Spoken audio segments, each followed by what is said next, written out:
When those summer temperatures really start to spike, our honeybee colonies are facing a huge threat. And it's something we often underestimate. We're not just talking about them being a little uncomfortable, we're talking about something that can be totally devastating. So that's what this is all about, a crucial guide for every beekeeper on how to protect your hives and help your bees beat the heat. All right, so here's the game plan. We're going to break this down into 5 key parts. First, we'll dig into why heat is such an enemy. Then, we'll jump into practical solutions, from super simple covers to shading your whole apiary. After that, we'll talk about the absolute necessity of water. And we'll wrap up by helping you figure out the best strategy for you. Ready? Let's get into it. Okay, first things first, we really need to wrap our heads around what we're up against.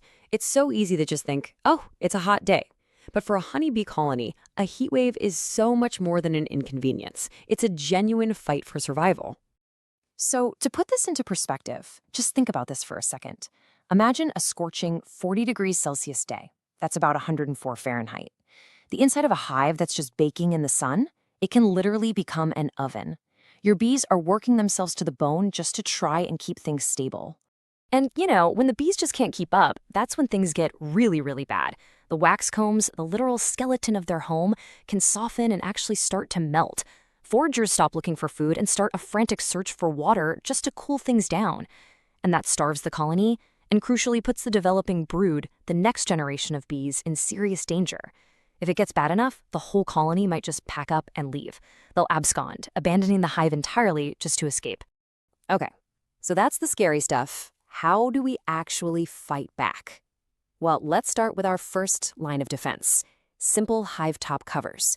Honestly, think of these as the easiest, most immediate way to stop that direct sun from turning your hive into that oven we just talked about.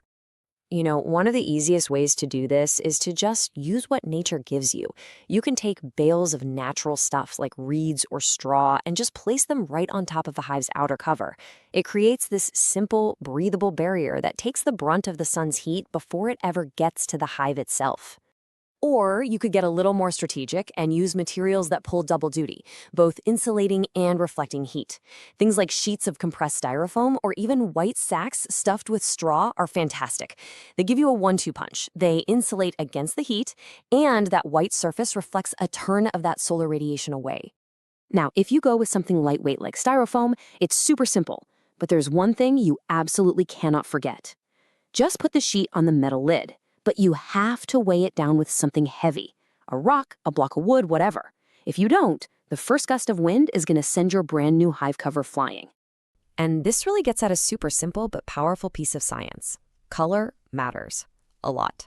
Like this quote says, using white materials is a smart move. We all know dark colors absorb heat, right? Well, white does the opposite. It reflects it. It's basic physics, but it can make a world of difference for the temperature inside that hive. So, as you can see, there's no single perfect answer here. They all have their pros and cons, right? Styrofoam is a great insulator, but you've got to lock it down. A wooden cover is sturdy, but it can get beat up by the heat. And straw is super cheap and effective, but it can be messy and you might have to replace it more often. Now, there's another gadget some folks use, a ventilation box. It's basically just an empty box you stick under the lid to get more air moving. But, and this is a big but, our source gives a really important warning here. These are not for every climate. If you're in a really dry, low humidity place, these can actually dehydrate the colony. So you've got to use them with caution. All right, so we've talked about putting little hats on our individual hives. But what if you've got a whole bunch of them? Well, then it's time to think bigger and talk about shading your entire apiary. This is all about creating a cooler little microclimate for all your bees. And you've got a ton of options here for building a bigger shade structure. You could use that agricultural shade netting you see on greenhouses, or build something more rustic out of reeds and wood.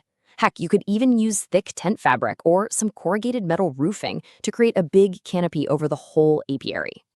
But hey, if you're a migratory beekeeper, and I know a lot of you are, you've got an extra challenge. Portability is everything, right? If you're moving your hives around, you need a shade setup that's easy to take apart and put back together. Something like shade netting on simple poles is just about perfect for that.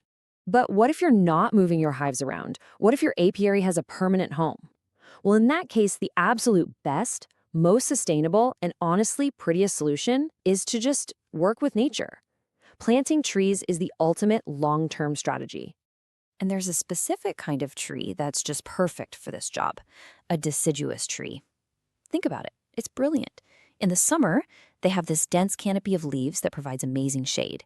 But in the winter, when the bees need all the warmth they can get, the leaves are gone, and the bare branches let all that wonderful sunlight through. It's like nature's own perfect thermostat.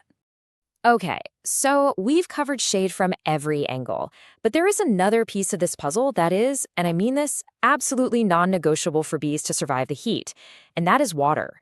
It's not just for them to drink, it's their air conditioning system. See, the thing is, your bees will literally work themselves to exhaustion flying back and forth for water. By putting a clean, reliable water source right there, close to the apiary, you're saving them all that energy. It means they can focus on what's important, cooling the hive and actually foraging for food. It's one of the simplest, most impactful things you can do. So what does a good bee-friendly water source actually look like? Well, first, it's got to be clean and always available. A puddle that dries up is useless. It has to be close by. And this last one is so important. It has to be safe. Bees can drown so easily, so you need to add things like little stones or twigs or corks, anything they can land on to drink safely. Whew, okay, we have covered a ton of ground, haven't we? From simple covers to planting trees to setting up water stations. So, for our last section, let's put it all together and help you figure out the right strategy for your specific situation. The best method for you really boils down to two big things: your environment and your resources. You got to ask yourself, how hot does it get where I am? Is my apiary permanent or do I move it? And on the other side, what can I afford? How many hives am I trying to protect? Your answers to these questions are going to point you in the right direction. And I love this chart because it really breaks down the effort versus the impact. Look, putting a simple cover on a hive, that's super low effort for a pretty good payoff. Building a big shade structure, that's more work, but the impact is great. But check out the water source. Low effort, but the impact is critical. That's your biggest bang for your buck right there. All right, so let's boil this all down. What are the big things you need to walk away with? 1. Never ever underestimate how dangerous heat is for your bees. 2. Start simple. An inexpensive hive cover is a great first step. 3. If you've got a lot of hives, think bigger. Think about shading the whole area. And finally, number 4, a clean, safe, constant water source isn't just a nice to have. It is non-negotiable. Look, at the end of the day, the health of your colonies this summer, it's on you.